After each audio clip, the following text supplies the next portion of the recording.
That's fucking stupid. It's because Zack Snyder thinks we're dumb. Within the world of the narrative, right? There's two options that it could have existed, right? Two options within the world of the narrative that explain why those graphics are on those folders. Give them to me. One, Lex Luthor spent his fucking time He's learning Photoshop. He's trying to get good at Photoshop, dude. Photoshop, and made some fucking graphics to put on these folders, right? Which is dumb. But you know what's dumber? The second option. That Lex Luthor hired someone to make logos. who is good at Photoshop to make logos for this highly classified information. His encrypted hard drive. Oh, God.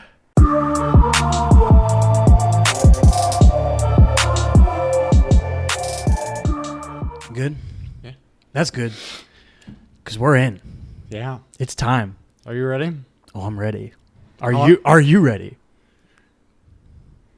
Should I just not say anything this episode? No. You're definitely going to be saying stuff.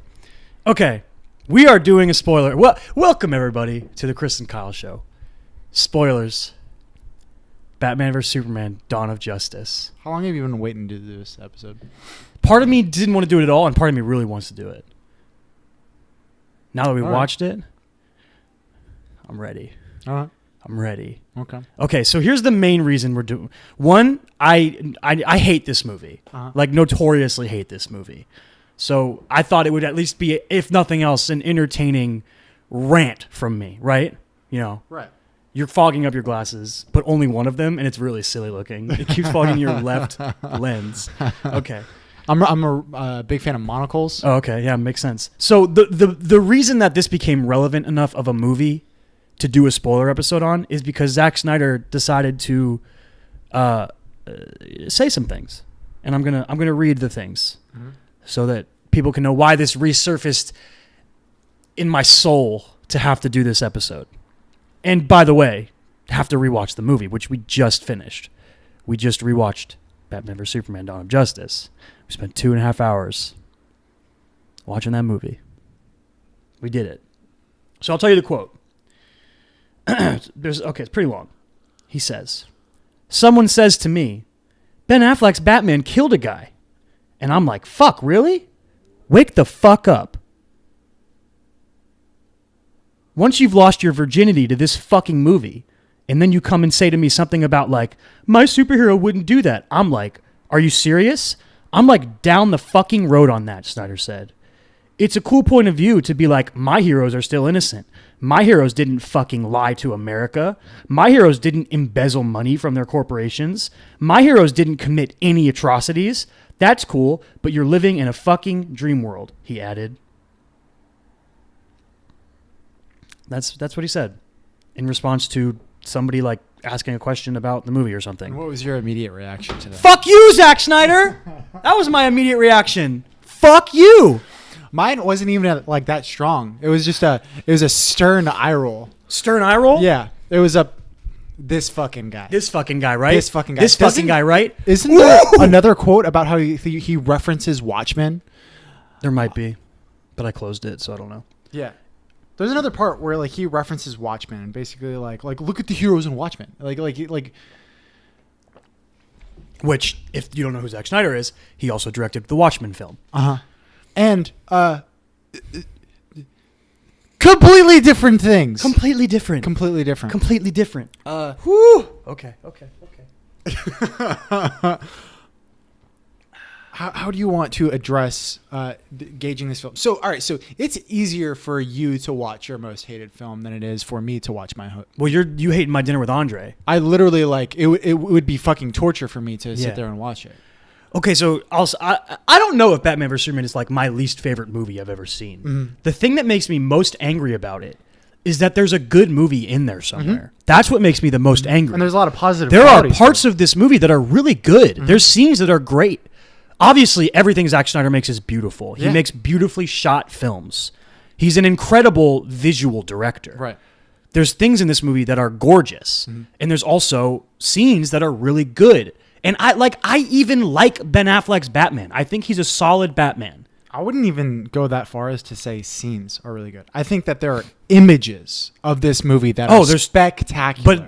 But every Right. Zack Snyder movie has that, right? Yeah. It's what he does. That's his thing. And I would say, like, well, even beyond, like, probably the best Zack Snyder movie is 300. I'm Okay. like, I'll Yeah. put that on record. That is my favorite Zack Snyder movie so far.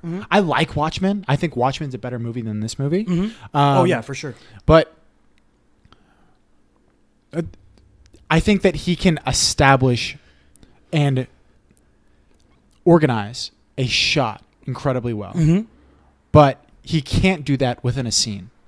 Okay. When it comes to the manipulation of values and understanding how things need to change within a scene and how to develop a story and how characters work and how to people work, how people work, how to manipulate tone, how to not be obsessed with religious iconography. how to characterization, right?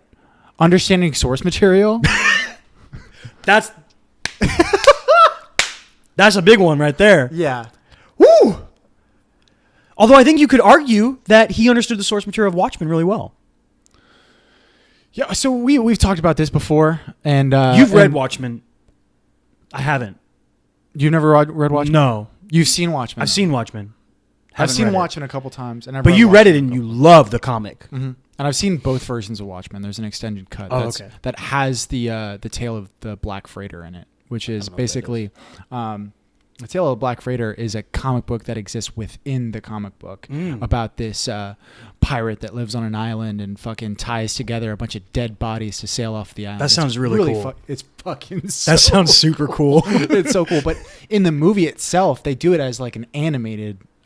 Also cool. Yeah, really cool. Also there's cool. a lot of really cool stuff, and I think that there's a lot of. That's probably the most annoying thing about Zack Snyder is that like he's just good enough to stick around, you know, and he's good enough to get these fucking huge ass movies. Well, because his movies make money. Yeah, So movies make he's money. always going to be around if that happens. The Batman vs. Superman made a ton of money. And it's polarizing. I understand that there's a lot of people who really like it and they stand by it and they think it's great. I don't understand those people. Have you met anyone that really likes I it? feel like I've met people that are like, you know, it's like they're bros about it. Or they're like my dad. You know what I mean? They're just like, cool shit's happening. You know? Fucking stop thinking about it so much. Fucking cool shit's happening. It's fucking cool, man. It's fucking cool. But Why do you care so much, bro? Be like going beyond like thinking about it, right? So like the best movie of like this movie, like you know, it should be one of those movies that you shouldn't think about it as much. You know, maybe like I think that there is. Wait, though. But Yes, you might be right. Maybe this movie is better if you don't think about it so much. But Zack Snyder wants you to think about it. He's hitting you over the head with shit constantly. Yeah. Trying to make you think about it. But even that emotional shit that should be fucking gripping you, right? Like the entire Clark-Lois relationship. the essences of the character don't resonate. Not at all. Like all of the characters that like exist within this universe like are sort of just reflections unto themselves. They're just right? dull. Yeah. Well, like And they're gray washed like the movie. As characters. and I think I can think of a couple funny parts in 300, but I I don't cannot- remember 300 well enough. I've No. seen it like one time. Dog, fucking Michael Fassbender's in that movie. For real? Yeah. Yeah, that's dope. He's the guy Early who- Michael you Fassbender. know The big dude that, Foss, like, you know the dude. dude that fucking like jumps off the fucking the wall of dead people Yes. and he fucking comes that down him? with the yeah. That's cool. That's fucking Michael That's fucking Fassbender. cool. Who's the star of that movie? Gerard Butler. Gerard Butler. That's it. For some reason, I was thinking Sam Worthington. Lena I was like, Headey's that's in not that right. movie. I know Lena Headey's in it. Yeah. Anyway. And Xerxes. Their thief? Xerxes. Their thief? Thither me. Anyway. Okay, let's go back to that Zack Snyder quote. Okay. Because I think I can't just say it and say it's stupid without backing it up, right? Isn't storytelling and mythos and not just characters in any story, but characters of cultural influence, aren't they supposed to represent something and mean something beyond the mundane and normal? Shouldn't a character like Superman be able to transcend what is real? Yeah. He's a fucking alien. Of course he should be able to, right? He's a dude who has super strength in flight from the power of the sun. Well, the idea of being like, well, the real world doesn't have characters that are like this, therefore I'm not going to make characters like that. Shouldn't you tell really stories ridiculous. about what you should strive to be and aspire to be like? Especially when you're making a fucking Batman and Superman movie, right? If you have fucking Clark Kent in your movie and you have no shred of optimism to what you're making, what are you doing? Right. What are you doing? What life are you living? What source material are you reading? Where are you getting your ideas from? And why are I you think making a Zack movie? Snyder read the Bible and then saw a picture of Superman and was like, I can make that work. I'll never read a Superman story, but I'll make some weird religious allegorical things with him because I'm obsessed with that shit. He did it in Man of Steel. He did it again in Batman vs. Superman. And it's in there in Justice League too, even though he couldn't finish Justice League and it got super weird with the CG mustache and everything. Yeah. It's in there too. The death and resurrection of Clark Kent. It's much. It's much.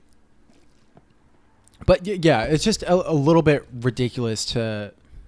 I understand that, like, having...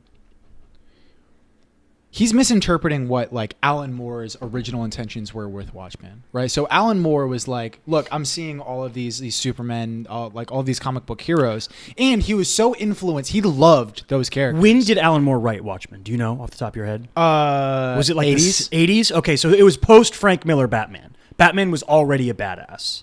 I'll look it up while you talk. You keep talking. Okay, so, but like, Alan Moore was like, I don't want to write that. I want to, you know, show these heroes sort of like living in a more grounded world and show them with flaws, and they're fucked up and they get old and fucking, and you see them dealing with pettiness and ego and just really fucked up shit.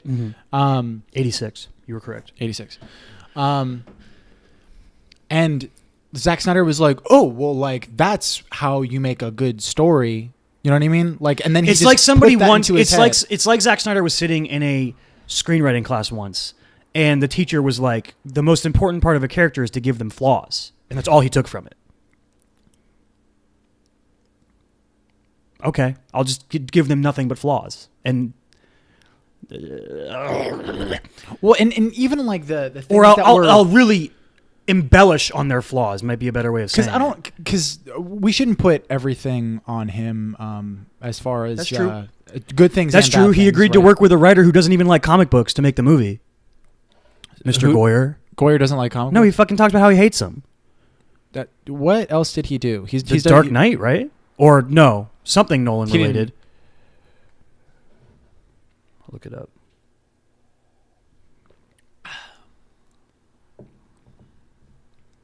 David S. Goyer. Known for. Yeah, writer on Batman Begins and The Dark Knight. But he co-wrote it with Christopher Yeah. Nolan. Yeah. Mhm. And then he went on to be the creator for the show Krypton. The dude is like, I hate comic books, but I'm going to just keep making fucking Yeah. superhero shit. All right. Very weird. Okay, let's get into some of the stuff from the actual movie since we're supposed to talk about the movie. Okay. And you were taking notes like as we watched it. So, Yeah. I mean, go from the beginning, I guess. I had to write them like in the dark. Yeah. honestly. the only light that was coming, like that was in the room, was the light coming from the. And which obviously, is really gray. and obviously, it's so drab. Like I was basically fucking writing with my eyes closed. Basically. So like there's a lot of things that like a lot of patterns that you'll see just in poorly executed movies, right? Like a lot of times like you'll see ideas that seem like okay, I could see what the writer was thinking about when they wrote this, and this is the reason why it didn't, get executed well on screen, right? And a lot of those things are fucking pacing is Okay. a fucking really fucked up thing that a lot of people fail to get right, and Zack Snyder is definitely one of them. And I think this is one of the main reasons why it's really hard for Zack Snyder to nail levity. Why it's really hard for him to nail different tones. It's because he's always trying to pitch the exact same rhythm over and over again. I watched a video a long time ago about how he's always trying to capture moments. He's literally always like every single part of the movie. That's interesting. He is trying to create a moment. That's why he said, in my mind, I imagine, the shot of Batman looking down at Superman. So I have to get there. I have to get to that thing. Yeah. That's interesting. And they're very. Or I imagine the shot of Superman being treated like a messiah by people in Brazil or wherever that was, and I need to get to that thing. That's really interesting. But like, not just how those moments interact with each other, right? Yeah. So like, this is an important screenwriting principle, but the idea of having causality. But having. It's not just A and then B and then C and then D. If you have that, this is like Trey Parker talks about this all the time. But you want it to be like A happens, therefore B happens, but C happens, therefore D happens. Okay, right. yeah. So you have a causality between like all of these events are linking to each other, right? That's not necessarily a problem, but pacing is a really hard thing for Zack Snyder. It's a hard thing for a lot of people to nail. Filmmaking is tough. Yeah, it's hard. Making a movie's hard. He can't do it at all. Like, okay, so I'm trying to. So there's a scene where Lois is trapped under the water. Yes. Right. That's like my nightmare. Right. Terrifying idea. Terrifying idea. There's a moment where she actually like dies. Right. She can't breathe anymore underwater. She starts drowning. Yeah. Right. How long is it before she drowns and Superman flies in and takes her out of the water? Like actual screen time. Seconds. Less than 10 seconds. Yeah. Right. There is zero, like Zack Snyder doesn't allow moments to linger, and he does allow visuals to linger. Yeah. Right. So he doesn't allow emotions to resonate with the audience. He just allows visuals to resonate with an audience. Right. Okay. But like his ability to just not ability, but his affinity to consistently do fucking slow-mo, right? So much slow-mo. It's like, I feel like Zack Snyder would just be incredible at making music videos.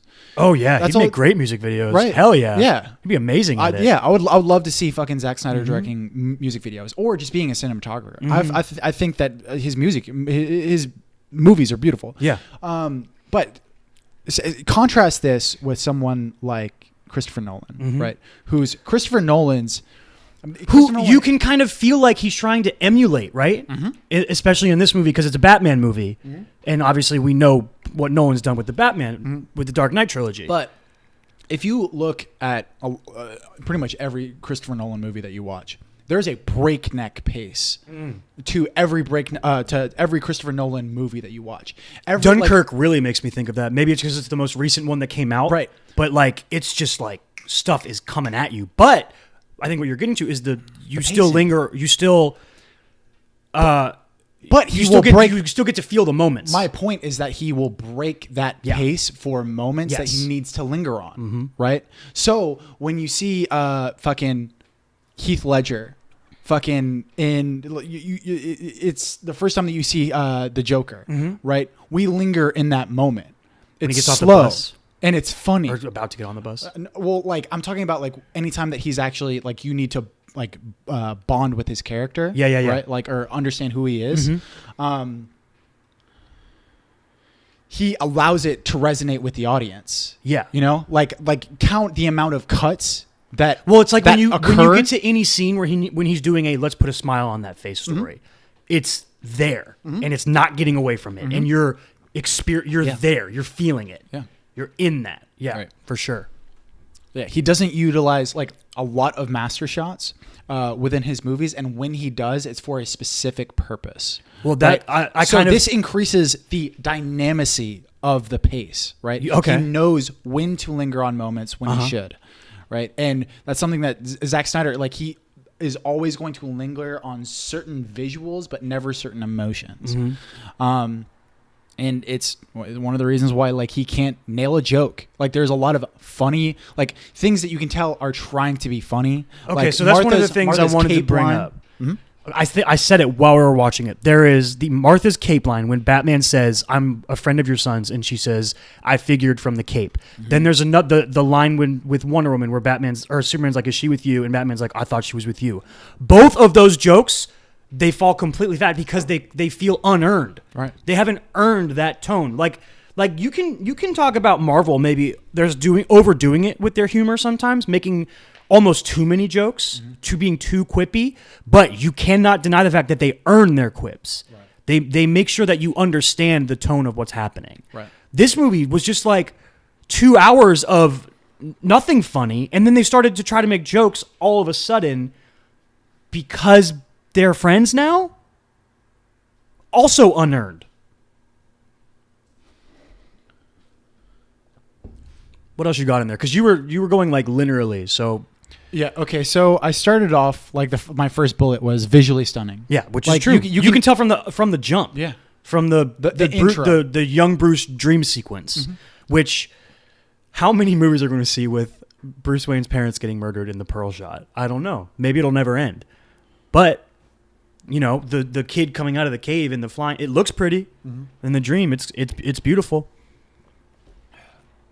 I also put off, so like my second bullet is ripping off off of Nolan's Batman, right? So him falling into the well. Yeah.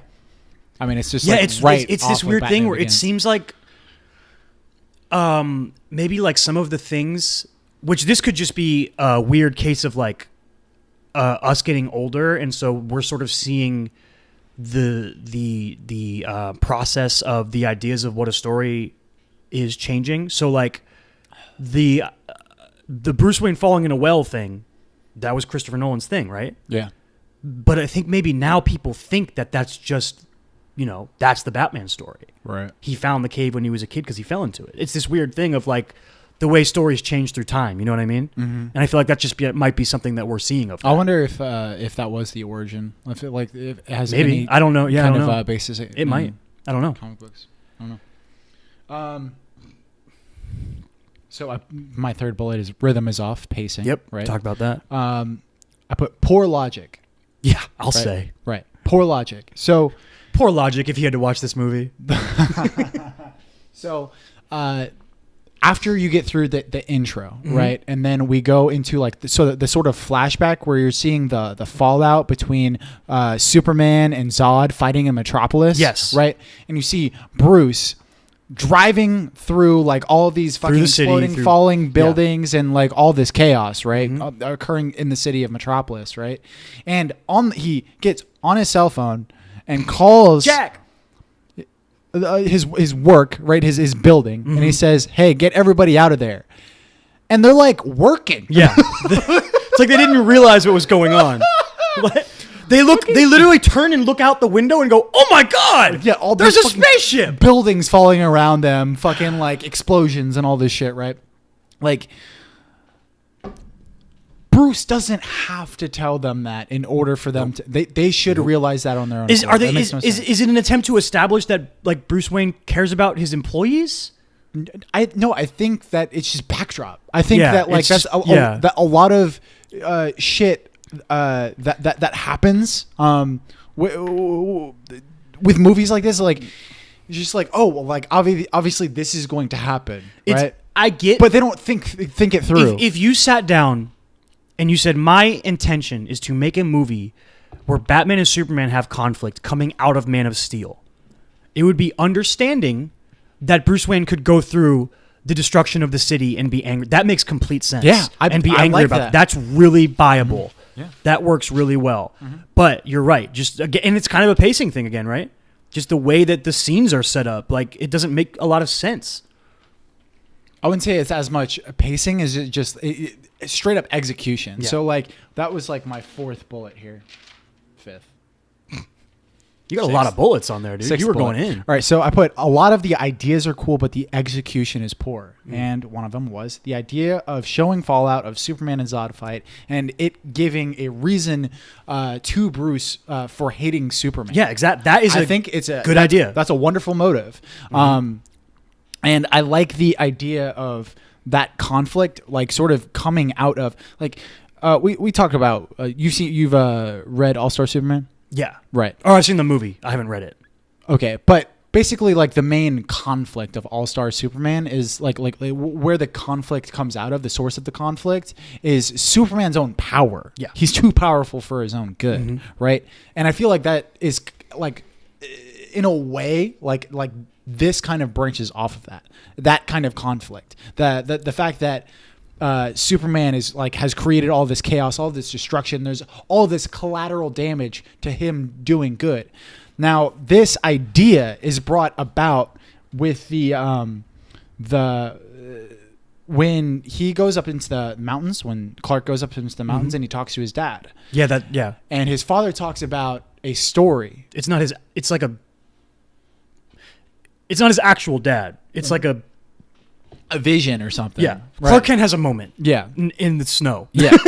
Yeah. He talks to some spirit in the mountains that's representing his father, whatever it is, right? But it's cool. That's I don't one mind of that the scene. I think that's one of the better scenes in the movie. Right. But that scene, the father talks about how in order to save the farm, right, he dug a trench, right, in order to keep the water away from the farm. A and save flood the farm. was coming to the farm. And then he found out later that all of that water ended up going upstream and The basically Langs, dude. destroying the entire Lang farm. Poor Lana. Right? I thought that was like an incredible metaphor for the sort of conflict that Superman should be going through, that Clark should be going through, right? Wow, even though I have good intentions, I could be fucking a lot of shit up. Yep. And I think that should be the crux of your story, right? Yep. That should be the main conflict that breeds the discord between him and Batman, right? And the discord between him within himself as well, right? Because he doesn't want to hurt anybody. He doesn't want to hurt anybody. Yeah, like he's well intentioned, but those well intentions can even you know. And it's also a weird thing because a lot of this is just recovering from your own decisions if you are Zack Snyder, right? You made Man of Steel.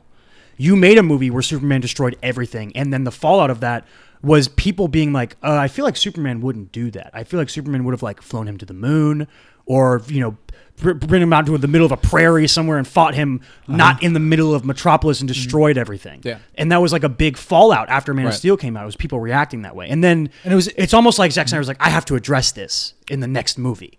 I have to like put the pieces together from my own thing that I did. Which is a good idea. Yeah. It's a good idea if, like, in order to recover, like it's a great opportunity to sort of redeem yourself.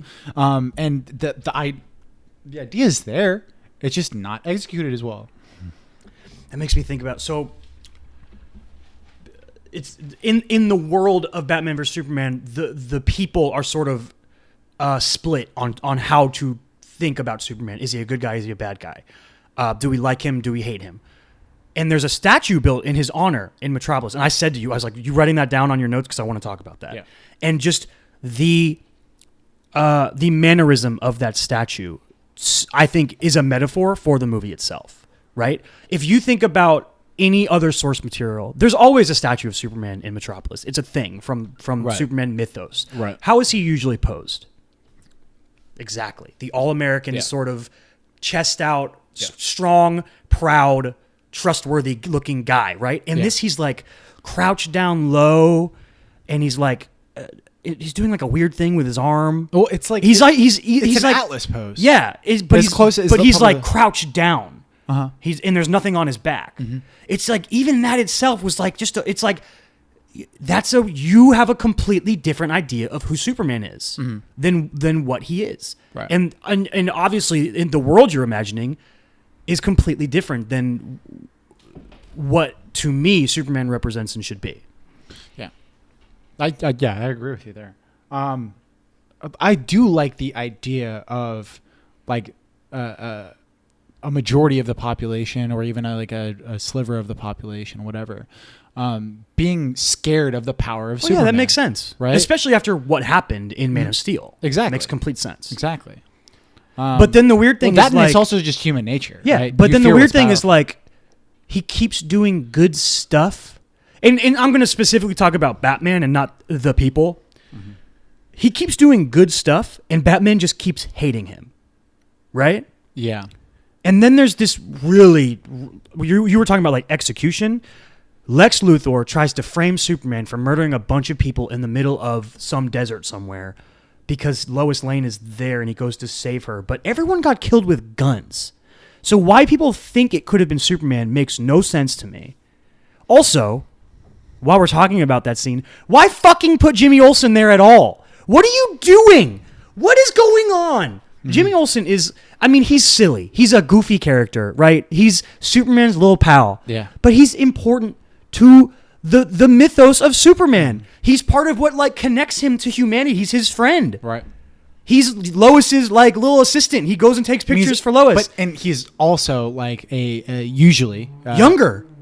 Usually younger, but my point is that, like, he's usually more of... He's that levity, right? Yeah, like, he's usually he brings more levity to the world. Yeah, Yeah, he's absolutely. more comic relief. He's more, like, just a normal guy who's kind of goofy, Yeah. right? Like, and that's usually what he is to the Superman world. But obviously, Zack Snyder's gonna be like, oh, that's not stupid. important. That's stupid. That's not important. Make him an undercover CIA agent who gets murdered in 2 seconds.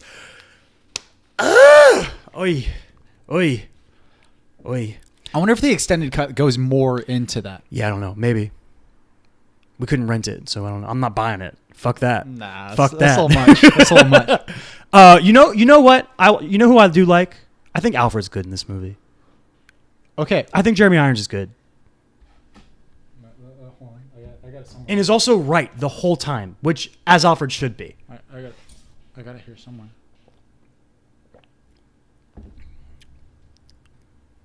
Jot down a little Alfred note. Oh, I did. Hell yeah. Hold on. Gal Gadot is hot. You really wrote that?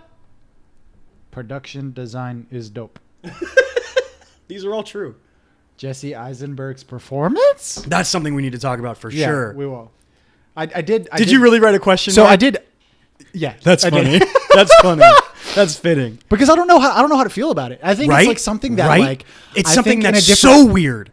I think if this wasn't a Superman, if he wasn't playing Lex Luthor and he Yeah. was just some millennial tech billionaire weirdo, be a really cool character, right? be But because it's Lex Luthor, it makes it weird because it's so different than any iteration of Lex Luthor. Yeah. But it also kind of still is like, I can buy into it a little bit. It's like let's reimagine Lex a little bit. Yeah. I can buy into it. Yeah. He's super weird and it goes a little too far at times, I think, with his...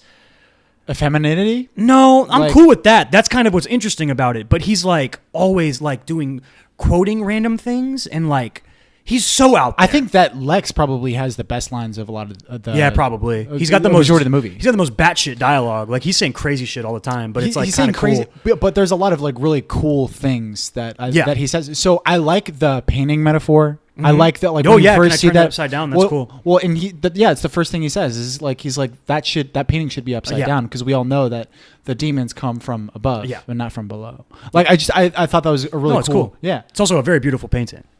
Huh? It's a cool painting. Well, and it shows it that's good character work because it shows like how he thinks of the world, and obviously it makes sense for like how he views Superman. Yeah, and like shit I think that. Lex as a character and as a performance is even if you don't like it, I can forgive you if you don't like it, but it's interesting, right?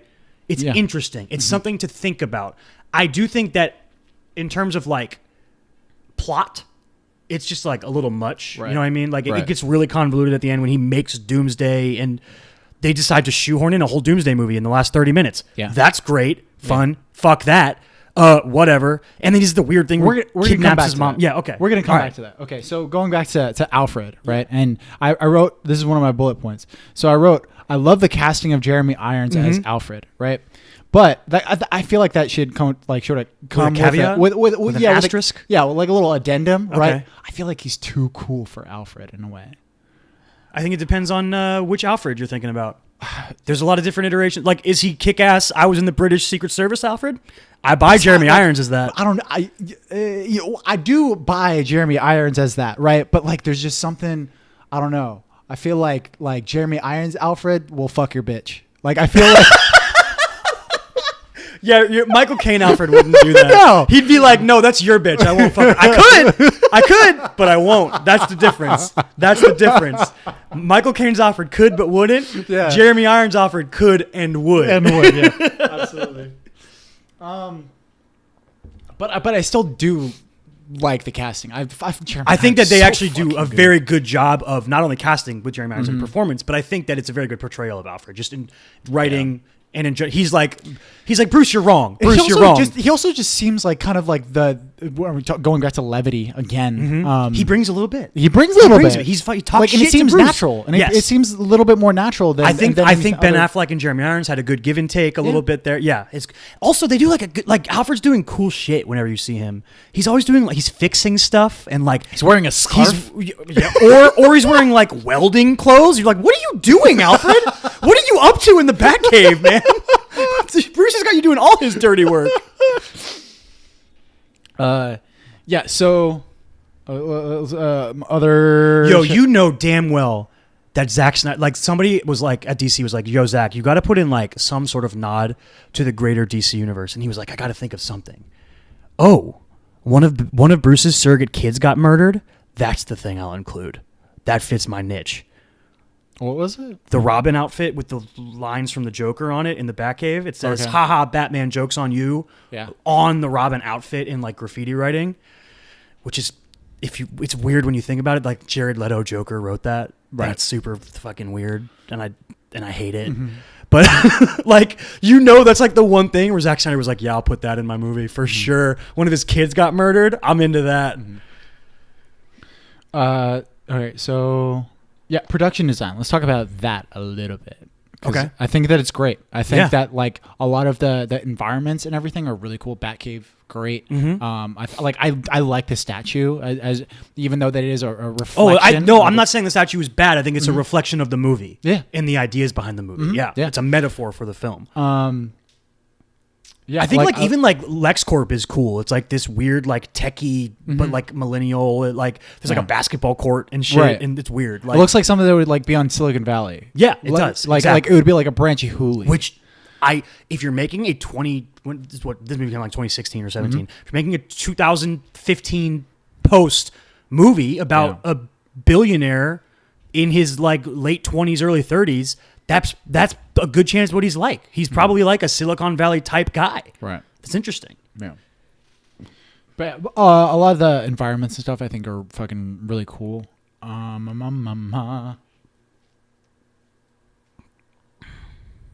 right, we gotta talk about this. Oh my god. This is one of the things. Is it the P-jar? Huh? Is it the P-jar? P-jar's dumb. P-jar's dumb. The P-jar, not only is it dumb, but it's like, it's a callback to such an obscure line of dialogue that can pass by you if you're not paying attention close enough, and is so weird, right? It's this weird Southern country saying that swings by, and then they literally make it a thing, and it's an important plot point. Like, it's an important plot point, but like you also, it's hard to understand the motives behind like what Lex is doing. Okay, so like I feel like the moment they're trying to fucking go after here is like, fucking God, I want to talk about Game of Thrones right now, but I can't. But they're going after a moment where like there's like an instant turn, right? You get where I'm going? Is there a color involved? Yes, there is. Right? But like there's an instant turn where like it's a nice day for a white wedding. It is. They're going for an instant turn, and not like that fucking piss in a jar, whatever thing. Is make peach tea out. It's weird. You can give me grandma's peach tea and tell me that it's piss or whatever the fuck. I think it's the other way around. Give me piss, tell me it's grandma's peach tea, and I still won't drink it. Yeah, there it is. Still won't drink it because you're a jerk. Something like that. Yeah, I don't know. But it's supposed to be like a symbol of like, that it's like the gotcha moment. Yeah, right? it's like supposed to. It is. It is very much delivered to us as a Lex got her. But it's more confusing than anything. What? Yeah. Huh? Yeah, it's just weird. It's just weird and dumb. And it's just what is the point of just other than just like killing a bunch of people? Like, was he trying to set up Superman for that? Why would they think Superman? was responsible I think for it that was, explosion. I think it was more wanting to make Batman angry than make. I think it's like part of it was like people will turn on Superman and they might think he did it, but part of it was also like I've been taking the checks that Bruce Wayne has been sending Scoot McNairy and writing these weird messages on them, and now I'm going to make it look like he committed mass murder because he was mad at Bruce Wayne.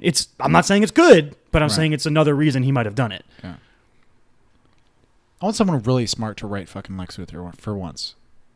Like, I mean, the best version of Lex Luthor that I can think of is Justice League, the animated series. Okay. It's like an iconic version of Lex Luthor. Mm-hmm. Plus incredible voice acting. But like in live action movies, like Kevin Spacey, which both Kevin Spacey is a continuation of the old Superman movies, which is weird because the Brennan Ralph movie is a continuation. Yeah. And then Jesse Eisenberg in this movie and there's no other who played him way back in the day. I can't remember his name. Way back. Gene Hackman was the original. Yeah. And like Gene Hackman is like he's good, but it's a different Lex Luthor. It's like a silly. It's an old movie. It's goofy. Well, he's like a real estate mogul. Kevin Spacey and Gene Hackman's Lex Luthor's, like both of their plots to rule the world are like revolved around real estate. It's ridiculous. Yeah, it's silly. I don't know. But I think like back then, I think that's who was like. If you were like, yo, who gets really rich? You'd be like, oh, real estate moguls. Okay. So that's what Lex Luthor was back then. So, whatever we just talked about is dumb. Piston jar is dumb, right? Fucking. This pissed me off more than anything. I think. Okay. Give it to me. Okay. What we talked about logic before, right? The fucking flash drive or whatever. So the hard drive. No, dude, Lex Luthor pays good money to have someone do graphic design for his flash drives. Okay, for those that have not seen fucking Batman vs Superman, right? They're Batman steals. Batman goes through a lot of effort to get Lex Luthor's hard drive, right? And it's encrypted or whatever, and he fucking decrypts it, right? Yeah. After Wonder Woman steals it from him. But once he actually fucking goes into it, right? And there's like a file labeled metahumans, right? Clicks on it, right? That's fine. It's labeled metahumans. That's fine. Whatever. That's cool. Right. But once it goes into there, right? There's four folders with logos, with fucking logos on them. Not just logos, the logos that we know and recognize for who they are: Wonder Woman, Cyborg, Flash, Aquaman. We know what they are as audience members, as fans of DC Comics. Why did he do that? Why are those fucking graphics on those folders? Why? Okay, so all right. I'll tell you why. It's so the audience recognizes. That's fucking because stupid. Zack Snyder thinks we're dumb. That's fucking stupid. It's because Zack Snyder thinks we're dumb. Within the world of the narrative, right? There's two options that it could have existed, right? Two options within the world of the narrative that explain why those graphics are on those folders. Give them to me. One, Lex Luthor spent his fucking time he's learning Photoshop. He's trying to get good at Photoshop, dude. Photoshop, and made some fucking graphics to put on these folders, right? Which is dumb. But you know what's dumber? The second option. That Lex Luthor hired someone to make logos who is good at Photoshop to make logos for this highly classified information. This encrypted hard drive. Oh, God. So, all right. So the graphic design thing definitely pissed me off. Yeah, it's dumb. It's dumb. It was a little annoying. It's one of those things that's like so inconsequential, but so stupid. Okay, so one of the positives. Give it to me. The score. Well, obviously, it's Hans Zimmer, dude. Hans Zimmer. He's a gangster. Yo, this is the first time we ever heard the Wonder Woman theme, and it's so fucking lit. Wait, I can't think of it. How does it go?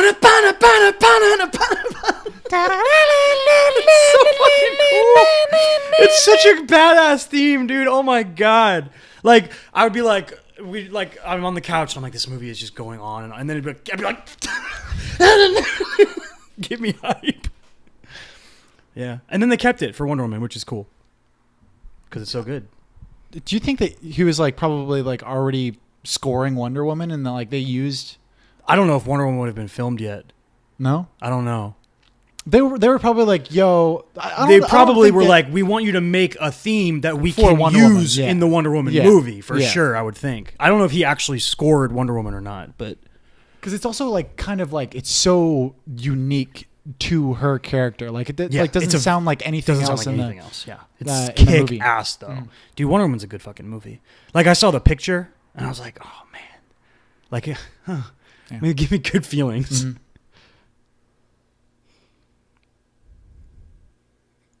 Can you read your own handwriting there? I can read it, but there's. Oh, yeah, do you want to talk about the Martha thing?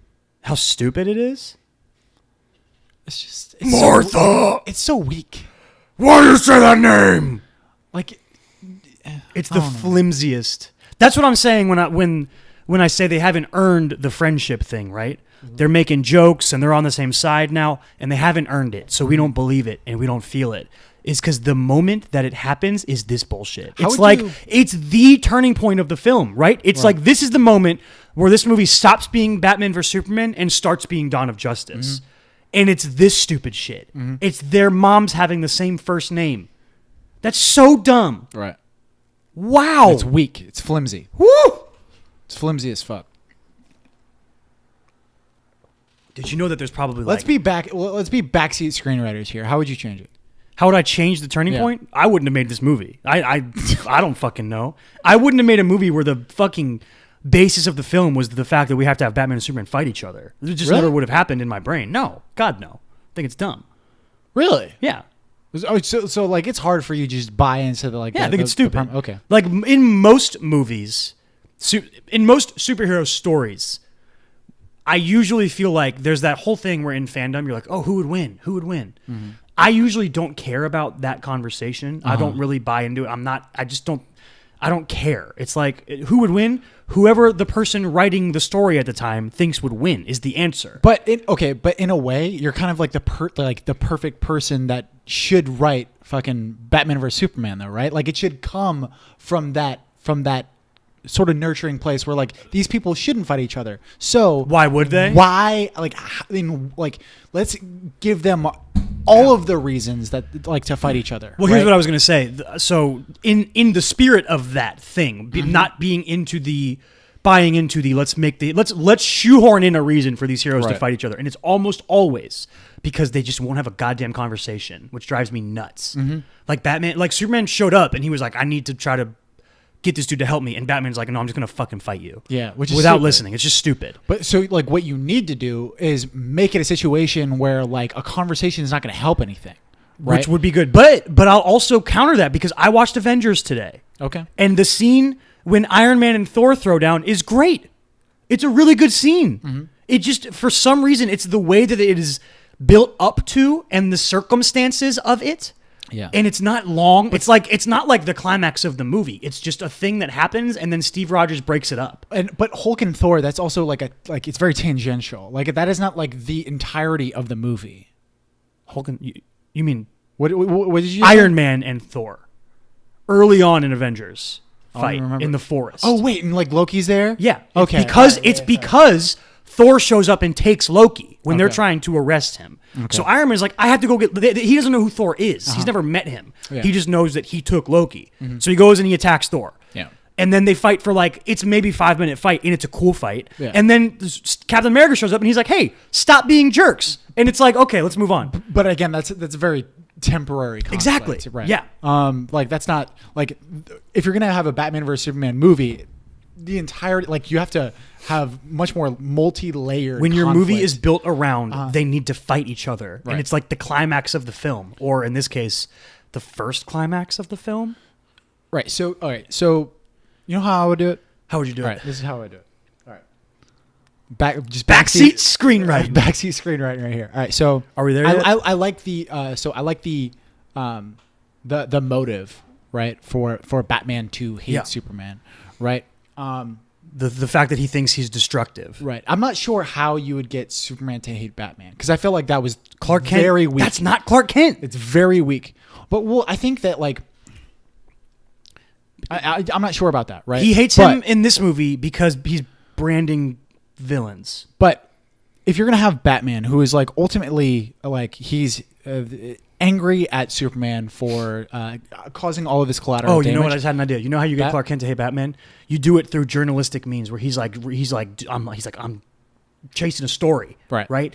And then he finds clues that make it seem like Batman's doing something Batman isn't actually doing, but he believes it because he did the investigative work. But can't that also be solved by miscommunication, like communication, like he actually has a conversation? I would buy into if you did a well planned out like mystery kind of thing where Clark Kent was solving the mystery and it was led to believe maybe like Lex Luthor was the mastermind behind it or something, and he was led to believe through clues and investigative work that Batman was doing things Batman wasn't actually doing, and then when they actually showed up, Batman was all aggressive and wanted to fight and kill me. And that would also like solve your like making Lex Luthor a smarter character thing. Like instead of having these grandiose plans of like making explosions stuff like that, do like a little bit more of like a Joker kind of thing, where he's like just leaving. Joker's different. Joker's different, but like leaving breadcrumbs. Yeah, right. Exactly. Like having. Well, because it's like weird because they try to like retroactively make you realize that Lex has been behind everything the whole movie, right? And you're like, wait, what? Huh? When did he figure all this shit out? Like, when he talked to Clark and Bruce at that party? Did he know? Then I don't know. It's really vague. I don't know what's going on. Yeah, it's kind of convoluted. It's very weird. Anyway, what would you do? Okay, so Batman's scared of Superman's power, right? So like what you do is you have like Superman like in the final fight, he's like consistently trying to talk to him, right? And being like as like Batman is fucking like spraying with fucking like kryptonite bombs and shit like that and beating the fuck out of Superman, right? You have Clark like in his face and like being like, look, I don't want to fight you. You're gonna have to kill me. Yeah. You're gonna have to kill me. Like he doesn't. And then like Clark doesn't try hard enough in this movie, right? He lands. He's like, I need your help. Batman does a sound cannon thing, which is it's cool. Hits him with like a sound cannon, and then he basically is like, "No, please, let me talk to you." And then he shoots him with guns, which is completely pointless. Why is he doing that? Stupid. And then he's like, "Fuck this! I'm gonna fight you." Yeah. It's like, oh, Clark gave up that easy, right? Yeah. So that's another thing, right? So like if you're gonna have a battle between these two characters, right? Which is like the most obvious conclusion that you can draw, right? Is that like, oh, obviously Superman's going to beat the fuck out of this guy in a fight, right? Except any comic book fan would argue with you that if Batman has time to prepare, he can win. Exactly. Yeah. But like that's the thing that you need to have in a Batman versus Superman thing. Which they tried to do, right? So, but it's dumb because he uses guns. But here's the thing. You can have guns in that fight, right? But the after guns, he sprays him with the kryptonite, chill. Right. Okay. Chill.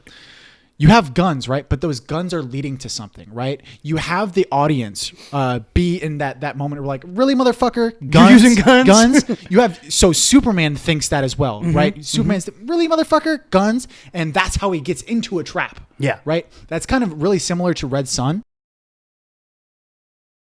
Red Sun. Have you seen Red Sun? No, but you've told me about it. Yeah, okay, so Red Sun is the story where Superman is raised in Russia. Exactly. Yeah. So I talk about Red Sun a lot, especially like in reference to this movie, because I feel like Red Sun did the sort of battle between Batman and Superman really fucking well.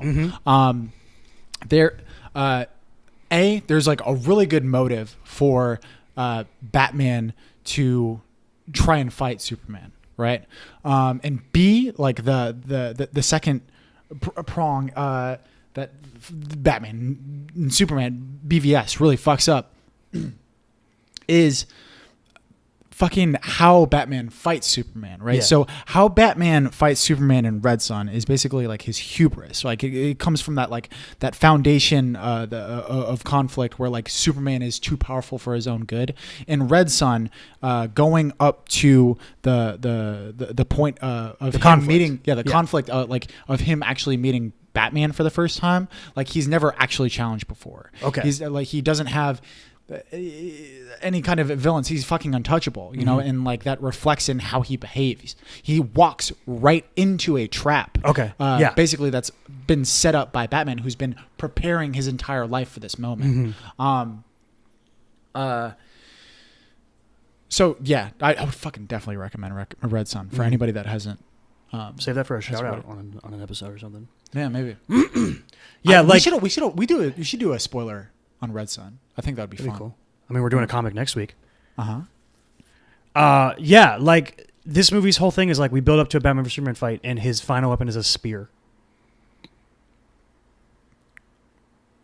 Why?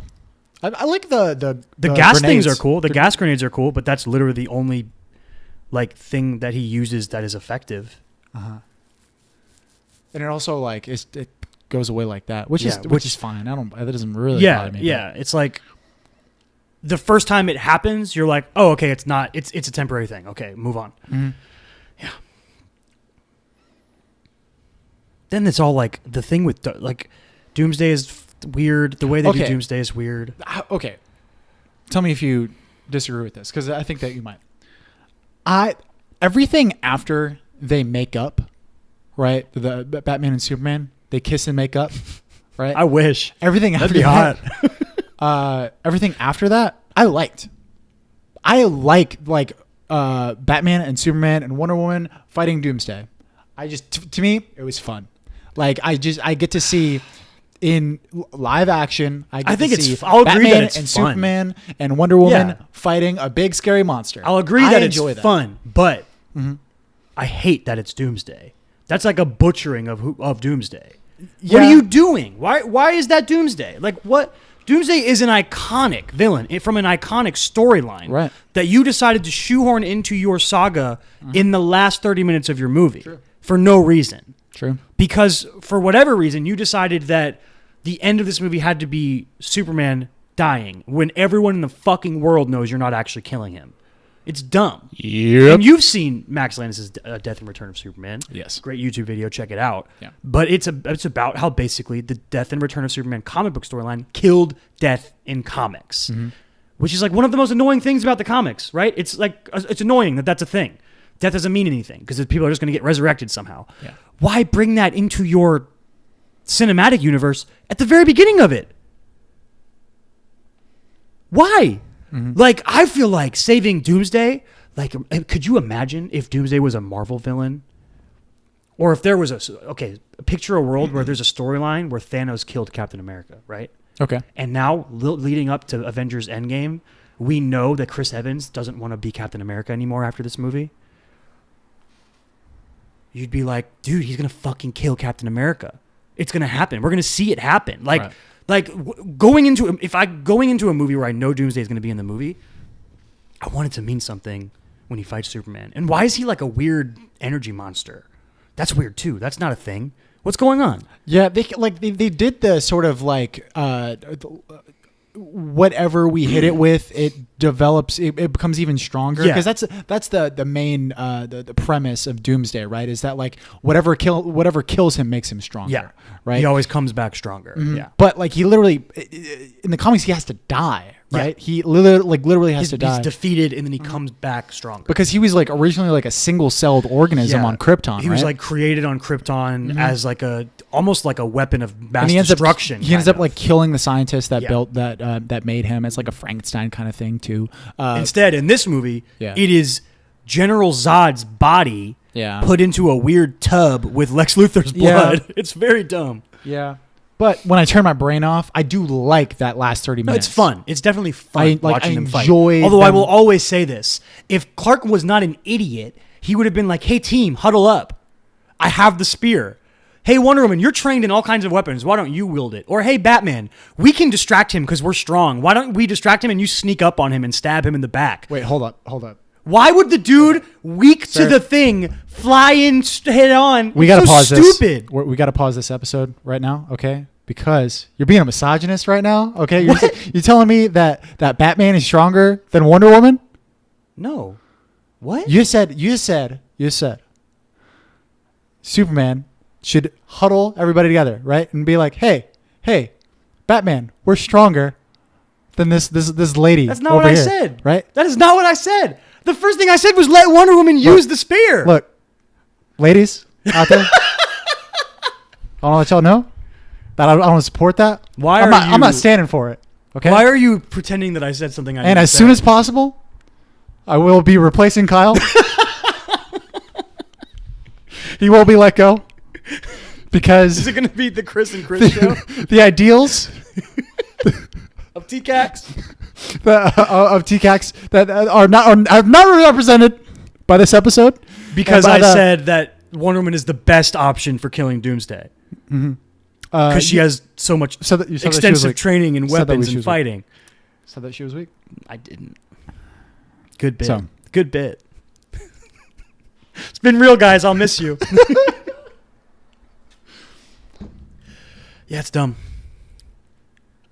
Through 2 films, Man of Steel and Batman vs. Superman, did you ever buy into the connection between Lois and Clark? No. Not at all. No. That bathtub scene is supposed to be something. Yep. And it's not. Yep. It's like what that bathtub scene ends up being is, hey, serious line, serious line, serious line. Clark, get in the tub. Get in the tub. Clark cracks a smile. Clark gets in the tub. That's what that fucking scene is. There's no resonance there. No. Like there's no. Like, they don't have any chemistry. It's weird. Like Amy Adams is a great actress. Mm-hmm. Great. Like how many Oscar nominations does she have? Mm-hmm. At least 1 billion. I mean, think about how much why? chemistry. Because women can do anything. Think about how much chemistry her and John Krasinski had in The Office. I just think about that. Yeah. Think about that. She's talented. Had to call The Office callback. Mm-hmm. I don't know, man. It's like they didn't screen test or something. Or they like Zack Snyder is incapable of like That's depicting. True. That's true. Like I think that it was more important to Zack Snyder that they be in a weird bathtub. I think than anything else. That for moments like that, right? Like those lenient scenes, like the scenes where you need to let your actors breathe, mm-hmm. right, and take part in their own space and have chemistry with each other, right? That is a hard thing to do, right? Yeah, it's a hard thing to do, and it's in a lot of. There's a lot of like comedic directors that will have that thing, but not have the thing that Zack Snyder has, right? And having both is really tough. Mm-hmm. Like it's even a tough thing for Christopher Nolan to nail. A lot of people are like don't like when Christopher Nolan is a little bit more emotional, a little bit more. Yeah, he doesn't do it much, human right? elements, right? A lot of his like humor comes off of like the establishment of character and like not from funny moments, mm-hmm. really. But anyways, like that scene, like it doesn't breathe. It doesn't.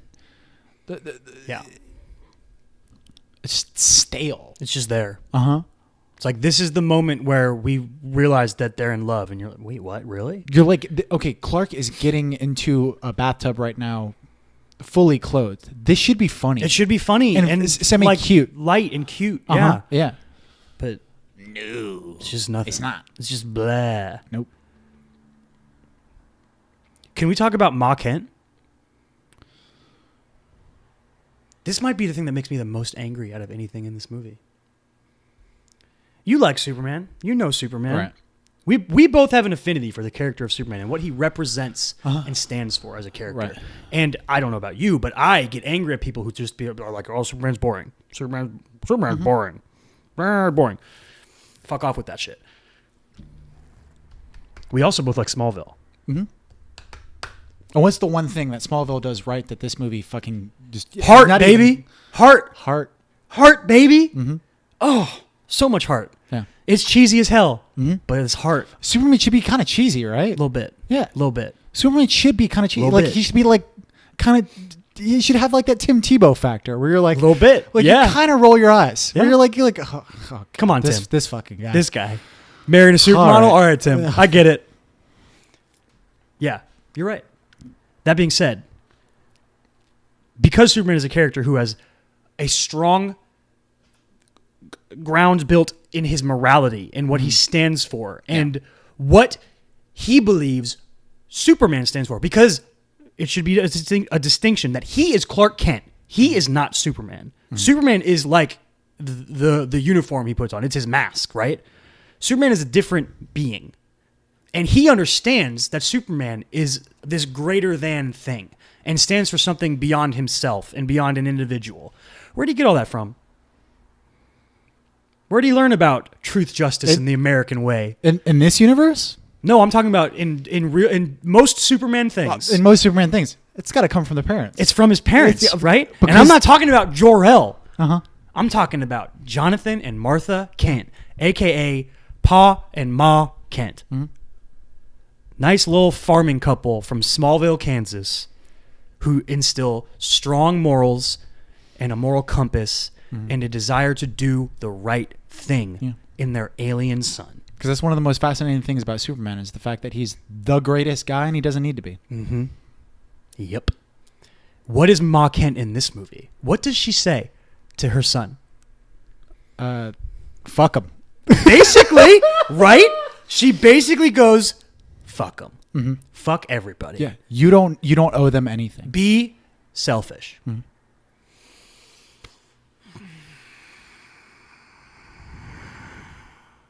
This after making a film where his father basically commits suicide by running into a tornado because he wants to save their dog and doesn't want Clark to maybe reveal his powers. Whew! Zack Snyder has a rough time with the Kents. Yeah, I don't like that. And it's also weird because like she says that shit. She's like, be their hero. Don't be their hero. Do whatever you want. Do you think that you don't he's owe just- them anything? Do you think that he's just like kind of cynical? Zack Snyder? Oh, I definitely think he's a cynical person. Definitely. Well, do you think that he's like sort of given up on the optimism of life?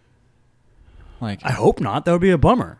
I mean, because what happened to his kid? That was after this movie. That was after. That was during the filming of Justice League. Okay. Where I think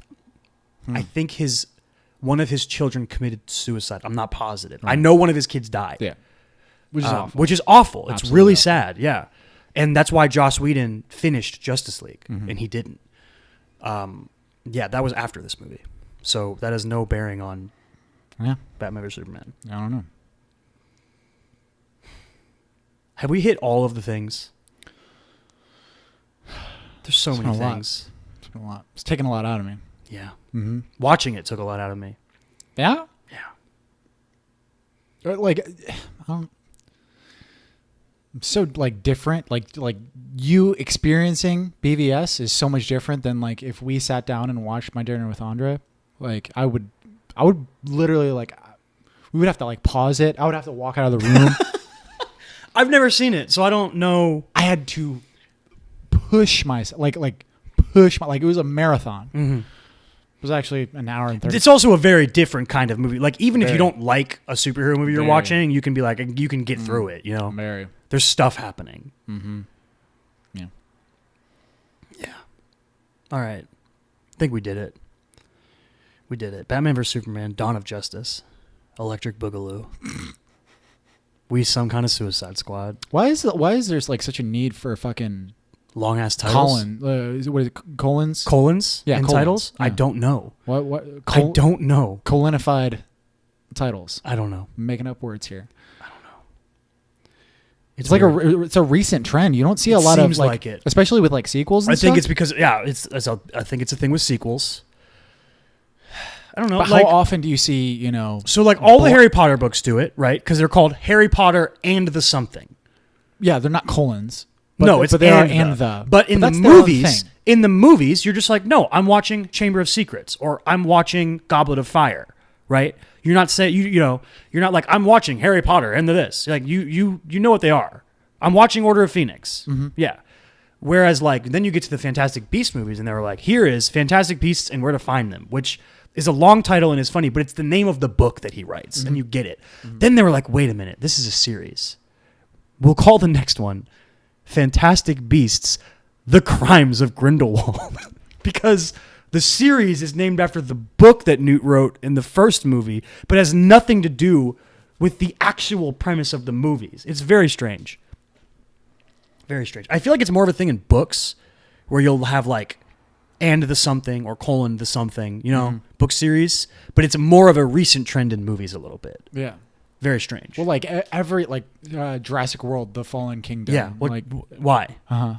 I don't know. Jurassic World 2. Yeah. Electric Boogaloo. Colon. My Dinner with Andre. I'd watch that movie. My Dinner with Andre. Would you watch a movie of Chris Pratt having dinner with Andre? colon? The dinner gets Schmucked. more boring. We went in a different That's the direction sequel. there. That's the sequel. Okay.